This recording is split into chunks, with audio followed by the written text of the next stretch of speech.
Bonjour tout le monde, mon nom est Julien Brault, cofondateur de Arbekin. Aujourd'hui, je vais vous parler d'une grosse nouvelle dont les analystes et les observateurs parlaient beaucoup, mais par rapport à laquelle j'étais un peu sceptique.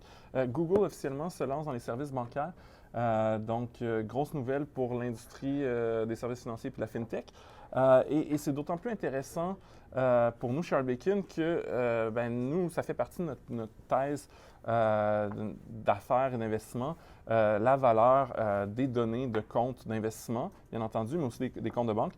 Donc, Google qui, essentiellement, en lançant un compte chèque, va pouvoir avoir accès aux données bancaires de ses clients et combiner ces données-là à celles de Google Pay. Donc, avant d'aller plus loin à mon analyse, allons voir Google, donc G-O-G-L et le symbole boursier de Alphabet. Avant, la compagnie s'appelait Google, mais ils ont renommé la compagnie le Inc. Alphabet, mais ça contrôle le moteur de recherche Google, YouTube et compagnie. Et essentiellement, ce partenariat-là, c'est avec Citigroup. Les services vont être offerts par Citigroup. Donc, si la personne veut vraiment se loguer sur le portail bancaire, ça va être quand même marqué Citigroup sur la carte, je pense. Puis là, je me base sur l'article du Wall Street Journal là, qui est paru ce matin. Mais il semblait que l'idée, c'est pas forcément de couper la relation entre Citigroup et ses clients dans le partenariat. C'est vraiment d'accéder à la donnée. Donc, c'est vraiment ça l'objectif. Google Pay qui devrait atteindre un 100 millions d'utilisateurs en 2020. Ils sont derrière Apple Pay qui a déjà 140 millions d'utilisateurs. Et Apple a lancé il y a quelques mois une carte de crédit en partenariat avec Goldman Sachs. Je pense que il y a une espèce de course pour accumuler de la donnée et devenir le mode de paiement en ligne dominant. Ça aussi, ça fait suite, si je parle de Apple, Google qui s'intéressent aux services financiers, et aussi Amazon, où il y a eu beaucoup de rumeurs sur leur intérêt pour lancer un compte chèque. Ils n'ont rien annoncé à l'effet, mais il y a des rumeurs qui circulent à ce niveau-là. Du côté de Google, je regardais dans l'article, il y a un sondage de McKinsey qui dit que 58 des gens dans un sondage disent qu'ils seraient intéressés et feraient confiance à un produit financier lancé par Google. Donc, c'est une grosse menace pour les banques qui, essentiellement, sont dans la business des données et n'ont pas une ADN technologique. Je trouve ça super intéressant. Du côté, si on regarde le titre Alphabet, a.k.a. Google, on regarde, c'est un ratio court-bénéfice relativement élevé, mais quand même raisonnable si on compare à d'autres compagnies qui sont en technologie, qui sont en croissance. Donc, 28 de court-bénéfice. Les analystes ont un consensus de renforcer. Une belle marge de profit de 21 Allons voir pour le plaisir là, de regarder est-ce qu'il y a une opportunité ici. Je ne sais pas. On pourrait aller voir Citigroup. Citigroup pourrait quand même bénéficier de ce partenariat-là, même si Google est un peu un cheval de Troie, mais en même temps, si Citigroup ne faisait pas le deal, ça aurait été une autre banque et le cheval de Troie, de toute façon, serait rentré dans l'industrie. Le cheval de Troie étant Google. Donc, du côté de Citigroup, là, on paye vraiment pas cher. 9,86 au niveau du ratio court-bénéfice. La marge de profit est plus élevée que Google et on paye à peu près 3 fois moins cher.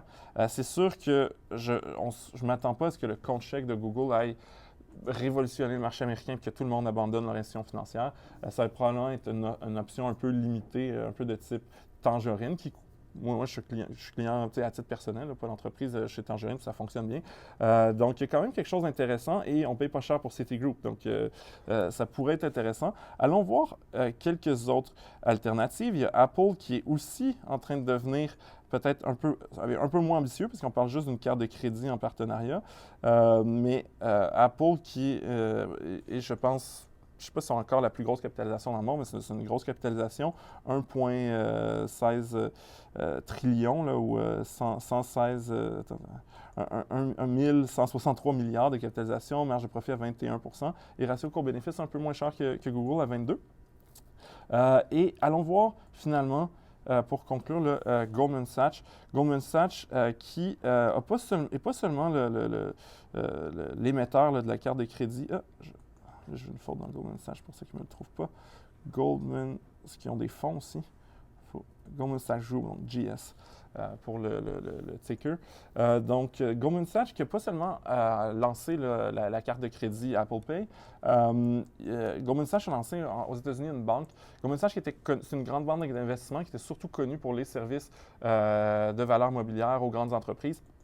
Donc, ce n'est pas une banque qui a beaucoup de succursales, mais ils ont lancé justement, je pense qu'il y a un an ou deux, une marque qui s'appelle Marcus, qui est une espèce de banque en ligne pour les consommateurs, pour monsieur, madame, tout le monde. Ils font beaucoup de publicité. La dernière fois que j'étais aux États-Unis, je voyais les billboards de Marcus partout.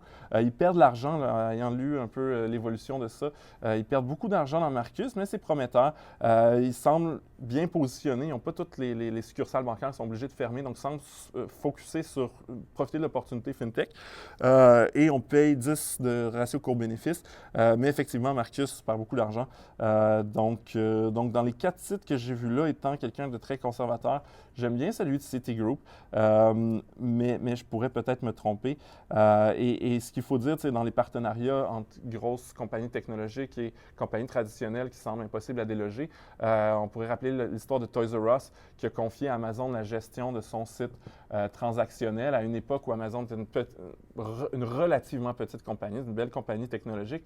Toys R Us était plus gros en capitalisation boursière. Elle se disait, de toute façon, Amazon est focusé sur les livres, sur la musique et d'autres produits. Nous, c'est les jouets. On fait un partenariat. Eux, ils savent mieux gérer tout ce qui est commerce en ligne. Et finalement, Amazon a investi massivement dans les jouets et a mis en faillite carrément Toys R Us.